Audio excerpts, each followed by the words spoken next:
안녕하세요. 11월 24일 부자아빠 주식학교의 테마주 진단 시간입니다. 변동수가 많았던 한 주였습니다. 그만큼 이슈가 많았다는 건데요. 미국과 중국의 무역분쟁 합의 문제와 한일 간의 지소미아 종료에 대한 논란도 있었습니다. 한 주간의 시장 이야기, 또 특징주 이야기, 오늘도 최 이사님 모시고 나눠보도록 할게요. 안녕하세요. 네, 반갑습니다. 네. 잘 될 줄 잘 되지 않을까 기대를 좀 하긴 했는데, 네. 미중 무역 분쟁 좀 잘 안 될 수도 있다 이야기가 나오고 있잖아요. 어떻게 생각하시나요? 일단은 미국과 중국 간에 이견이 생겼죠. 네. 관세에 대한 부분들을 중국은 미국과 다 합의가 됐다.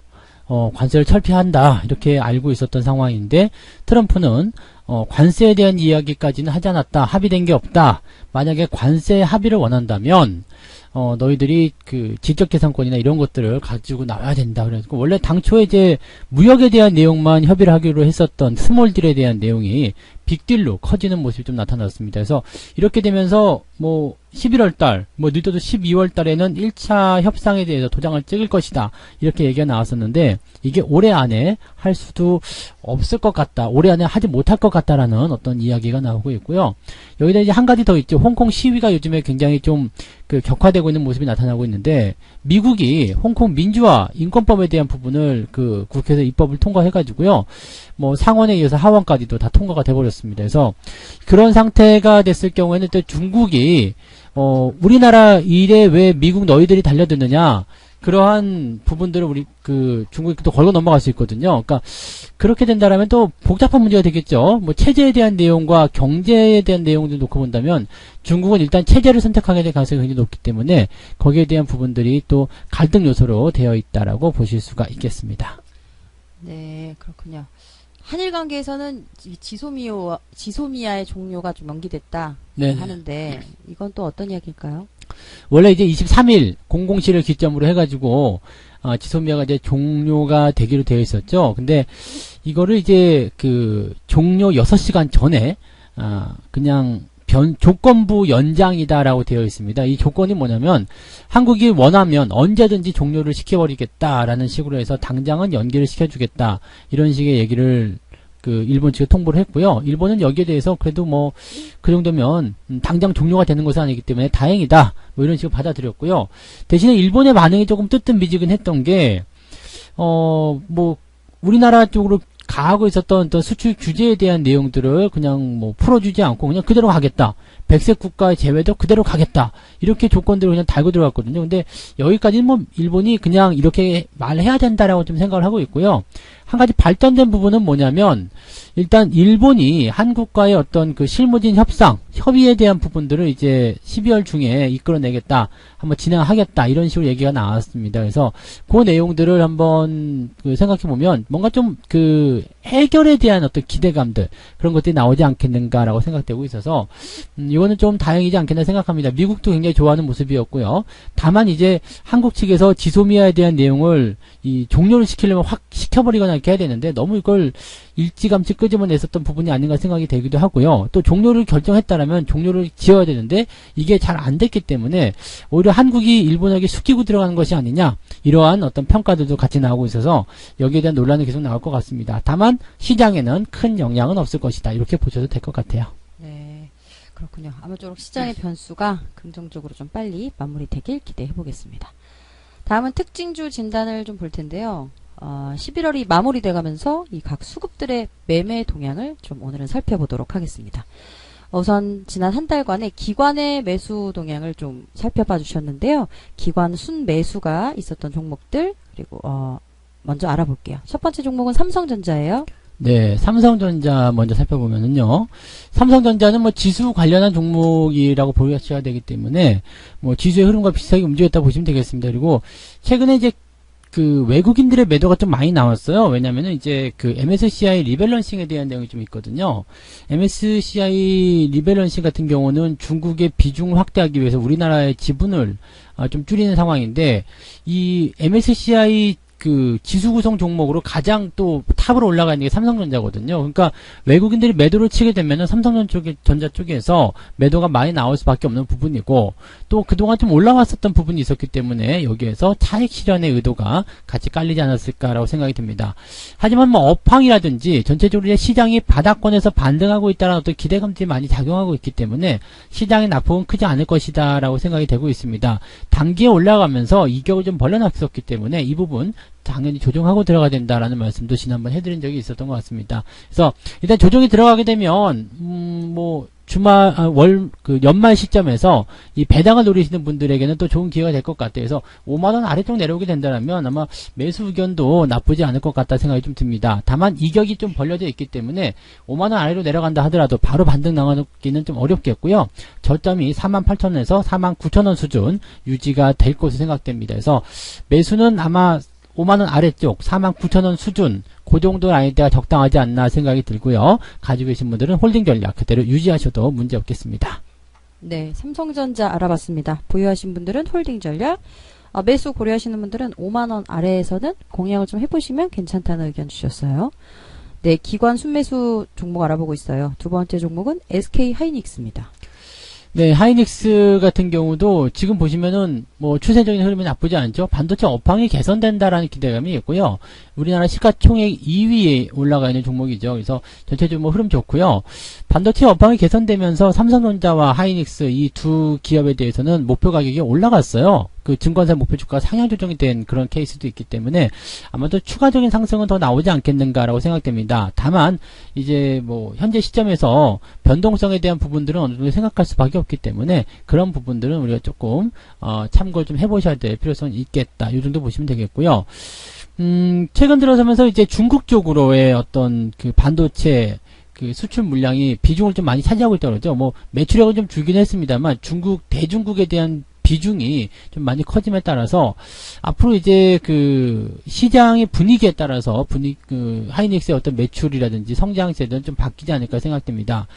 뭐 일각에서는 중국 제조 2025를 통해 가지고 중국이 반도체 수급을 가지고 가게 되면 하이닉스에게 낙제가 될 것이다라고 하고 있습니다만 미국이 견제하고 있기 때문에 이 부분이 사실상 조금 그 제재가 된 상태거든요. 뭐 화웨이라든지 이런 쪽에 제재가 들어가 있는 상태라서 반사적으로 뭐 삼성전자나 하이닉스 쪽에서의 어떤 기대감도 나올 수 있다 이런 관망이 있기 때문에 전체적으로 다 악재라고 보긴 좀 어렵고요. 일단은 팩트만 본다라면 반도체 업황이 개선되고 있고 실적이 좋아지고 있다. 이런 정도로만 일단 해석을 하시는 것은 좋을 것 같습니다. 단기적인 조정은 나왔습니다만 시장 상황에 대한 부분이었기 때문에 큰 문제는 없을 것 같고요. 추가적으로 내려간다 하더라도 78,000원에서 77,000원 구간 지지가 형성될 것으로 보여집니다. 만약에 매수를 원하신다라면 78,000원대 수준에서 생각해 보시면 좋을 것 같고요. 가지고 계신 분들은 단기적 변동이 있더라도 홀딩 전략 유지하시면 문제 없겠습니다. 네, SK 하이닉스 알아봤습니다. 보유하신 분들은 홀딩 전략, 매수 고려하시는 분들은 78,000원 정도 선에 공략을 좀 해보시면 괜찮다는 의견 주셨어요. 네, 기관 순매수 종목 알아봤고요. 다음은 외국인 순매수 종목을 준비해 주셨어요. 첫 번째 종목은 카카오입니다. 네, 카카오는 이제 그 카카오뱅크의 최대 주주로 이번에 올라섰죠. 그러면서 기대감을 좀 많이 가졌습니다. 카카오뱅크가 가지고 있는 힘이 굉장히 커요. 그 처음에 카카오뱅크가 나올 때만 하더라도 시중은행이 에이 저게 뭐 되겠어? 라는 이야기를 했었는데 실질적으로 그 이런 흑자 전환에 대한 기간도 굉장히 빨랐고요. 얼마 전에는 유상증자를 통해 가지고 이 자원까지도 다 확보를 한 상태이기 때문에 조금 더 규모가 커지는 그런 은행의 결과를 만들어줄 것 같습니다. 카카오뱅크 뭐 써보신 분들은 아마 아시겠지만 굉장히 편하거든요. 계좌 만드는 것도 쉽고요. 뭐 은행에 갈 필요가 없어요. 그냥 뭐 전부 다 됩니다. 그래서 공인인증서도 필요가 없고요. 그러니까 너무너무 편하고 또 은행보다도 이율이 더 높기 때문에 아마 그런 쪽에서 이용하고자 하시는 분들이 굉장히 많을 거예요. 그리고 카카오 같은 경우는 이쪽의 최대 주주 이것뿐만 아니라 이 그 카카오페이라든지 또는 카카오톡과 다음 그다음에 카카오뱅크라는 이런 연대 관계를 통해 가지고요. 굉장히 좀 큰 플랫폼을 나갈 수 있다라고 좀 보시면 될 것 같아요. 네이버가 이제 이것 때문에 계속 고전을 하다가 이번에 라인과 야후 재팬이 합병을 하게 되면서 전체적으로 좀 비슷한 구도로 좀 가는 그런 모습이 좀 나타나게 했는데, 카카오가 일단은 선두주자이기 때문에 더 잘 갈 수 있지 않을까 생각합니다. 단기적으로는 이제 상승에 대한 부담감이 좀 들어오는 상황이 되겠죠. 그래서 주가가 만약에 데드크로스를 만들어내게 된다면 주가의 흐름은 14만 5천 원대까지 조정은 좀 받을 수 있겠습니다. 그래서 그 정도 라인 때 지지선 보시면 될 것 같아요. 14만 5천 원 수준 전후로 하는 구간에서 지지선 때 보시면 되겠고요. 뭐 당장은 매수를 생각하실 만한 그런 여유는 아니실 것 같아요. 그냥 가지고 계신 분들 홀딩만 하시면 될 것 같고요. 주가가 이 정도까지 내려오게 된다라면 뭐 매수를 고려해 볼 만 하겠습니다만, 당장 이루어질 만한 일은 아닌 것 같기 때문에 지금으로서는 매수는 조금 고려해 보자, 이렇게 말씀을 드려야 될 것 같습니다. 네, 카카오 알아봤습니다. 보유하신 분들은 뭐 홀딩 전략, 그리고 매수 고려하시는 분들은 아직 조금 더 기다려보는 것이 좋겠다라는 의견을 주셨네요. 네, 외국인 순매수 종목 알아보고 있습니다. 두 번째 종목은 삼성 바이오로직스예요. 어떤가요? 네, 삼성바이오는 지금 데드크로스가 나와 있는 상태예요. 그래서 약간 조정이 좀 나오지 않을까라고 생각되는데, 바이오 업황이 한참 좋아지다가 또 이제 최근에 하락세를 좀 보여주고 있는 모습이 좀 나타나거든요. 그러니까 이런 모양새라면 단기적으로는 조정이 좀 나올 수 있지 않을까라는 생각을 좀 해봐야 될 것 같습니다. 다만 이제 삼성바이오 에피스죠. 이 삼성바이오 에피스에서 뭐라 그러죠? 그 복제약품에 대한 그 FDA 승인을 지금 신청해 놓은 상태라서, 이것이 또 잘 되면 뭐 이제 주가를 상승시킬 수 있는 어떤 기대감이 나타날 수 있지 않을까 생각이 됩니다. 논란도 참 많고, 뭐 거래 정지, 뭐 상장 폐지가 될 것이냐 말 것이냐, 그런 거에 대한 어떤 부담감도 좀 있었는데, 그런 논란 다 이제 이겨내고 주가가 상승세로 가고 있는 구간이기 때문에 긍정적으로 조금 더 보셔도 되지 않을까 생각합니다. 다만 지금 현재 시점에서는 굳이 매도할 필요는 없겠습니다만, 매수는 조금 자제하셔야 될 것 같아요. 주가가 만약에 조정을 받는다라고 생각한다라면 이 종목 지지선대가 제법 아래쪽에 있습니다. 그래서 업황과 같이 맞물려 가지고 주가가 이제 밀리게 된다라면 뜻하지 않은 손실을 좀 크게 볼 수도 있기 때문에, 현재 시점에서는 매수는 해주지 않는 것이 좋을 것 같다 생각되고요. 가지고 계신 분들도 비중을 조금 축소해 보시는 게 어떻겠나라는 생각이 좀 듭니다. 근데 뭐 길게 보시는 분들은 일단 지지선이 요 정도 한 10% 정도 범위에 있기 때문에 요 정도 감안하시고 보유하신다면 뭐 그냥 놔두셔도 될 것 같고요. 대신에 이제 단기적으로 수익을 좀 많이 보신 분들이거나 또는 단기적 조정이 싫으신 분들은 차익 매도를 통해서 리스크 관리를 조금 해보실 필요는 있겠다라고 보시면 되겠습니다. 네, 삼성 바이오로직스 알아봤습니다. 보유하신 분들은 좀 단기적인 조정이 있어 보이니 비중 축소 또는 뭐 차익 실현, 네. 이런 전략이 괜찮다는 의견을 주셨고요. 매수 의견은 따로 주지 않으셨습니다. 네, 다음은 개인들의 매수 종목 두 종목 준비해 주셨어요. 첫 번째 종목은 셀트리온이네요. 네, 개인들은 셀트리온 정말 좋아요. 네, 지금 셀트리온 같은 경우는 그 45조 원인가요? 그 연구 개발에 투자하겠다, 뭐 이런 포부를 밝히면서 주목을 새로 받기도 했었는데, 뭐 업황 자체가 워낙 좋지 않은 부분도 좀 있고요. 그 다음에 워낙 이제 많이 올랐었잖아요. 그동안 워낙 많이 올랐었기 때문에 여기에 대한 그 부담감들이 계속 녹아있다고 좀 보시면 될 것 같아요. 특히 개인 투자자들 같은 경우는 이제 바이오 하면 전부 다 셀트리온을 생각하기 때문에 여기에서 나타나는 어떤 그 부담감들도 계속 있을 거라 생각하죠. 개인들의 물량이 굉장히 많을 거라고 생각됩니다. 그리고 지금 현재 이 기업이 이런 정도의 어떤 그 주가 수준을 유지하기 위해 지금 시가총액이요 22조란 말이죠. 22조 원인데 현재 뭐 매출이라든지 이런 상황들을 보게 되시면은 그 정도까지 과연 가능하겠는가? 이런 부분이 좀 나올 수 있는 거죠. 현재 이제 이 기업의 이제 매출을 좀 살펴보게 되시면은요, 요렇게 나오거든요. 그러니까 1조 원대가 조금 이제 올해는 1조 원이 좀 될 수 있는 뭐 그런 상태 이렇게 보시면 되는 거라서 22조 원인데 1조 원의 매출, 그다음에 영업이익은 3천억 정도. 이러면은 시총 대비해서 규모가 너무 많이 차이가 나죠. 그러면 이런 것들은 사실 조금은 이제 고평가 그런 기준 정도로 좀 우리가 보실 수도 있습니다. 그래서 이런 기회에 대한 것들은 좀 고민하셔야 되겠죠. 현재는 아직 추세가 하향세로 가고 있기 때문에 신규 접근하지 않는 것이 일단 계속적으로 유리하고요. 비중 축소 의견 당분간은 더 계속 말씀을 드려야 될 것 같습니다. 그래서 가지고 계신 분들은 비중 축소 또는 매도 의견으로 말씀드리고요. 신규 접근하지 않는 쪽으로 가겠습니다.